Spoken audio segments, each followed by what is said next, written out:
WhatsApp guys, welcome to my channel. तो आज के इस लेक्चर में मैं आपको सिखाऊंगी प्राइम फैक्टर्स मालूम करना डिवीजन मेथड से। तो यहाँ पे हम मालूम करेंगे 392 के प्राइम फैक्टर्स डिवीजन मेथड से।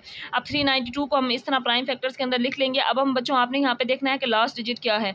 अगर 0, 2, 4, 8, 6 इनमें से कोई भी लास्ट डिजिट हो तो हम 2 के टेबल में कर सकते हैं। तो अब 2 है, हम 2 के टेबल में इसको कर लेंगे। तो 2 1s are 2, बट यहाँ तो 3 था तो 1 बच गया, वो अगली वैल्यू के साथ आ गया तो आगे 19 बन गया। अब आपने 2 का टेबल पढ़ना है, 19 तो नहीं आता, लेकिन 2 8s are 2 16 होता है, 2 9s are 18 होता है, बट यहाँ तो 19 था, फिर एक बच गया, वो अगली वैल्यू के साथ आ गया तो आगे 12 बन गया और 2 6 are 12 आ गया।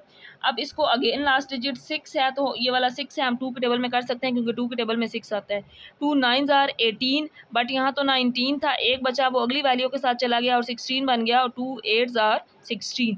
अब 98 बन गया, ये भी लास्ट डिजिट 8 है, 2 के टेबल में कर सकते हैं। 2 4s are 8, बट यहाँ 9 था, एक बचा, वो अगली टर्म के साथ चला गया, 18 बन गया तो 2 9s are 18। अब वैल्यू आपके पास आ गई 49।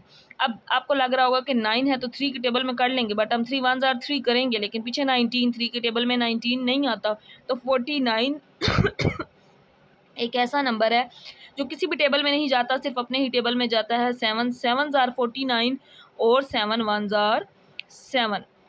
तो ये इसके प्राइम फैक्टर्स बन गए, जिनको अब हम यहाँ पे लिख लेंगे कि 392 के प्राइम फैक्टर्स क्या बने हैं। प्राइम फैक्टर्स ऑफ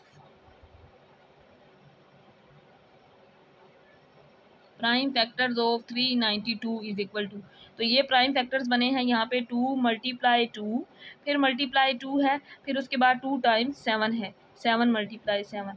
अब यहाँ पे बच्चों आप देखें 2 की पावर 3 है, मतलब 2 3 दफ़ा है तो इसको 2 की पावर 3 लिख सकते हैं। 7 2 दफ़ा है तो इसको 7 की पावर 2 लिख सकते हैं। तो यही इसका आंसर होगा, यही इसके डिवीजन मेथड से प्राइम फैक्टर्स बनेंगे। 2 की पावर 3, ये 2 3 टाइम और 7 2 दफ़ा तो 7 की पावर 2।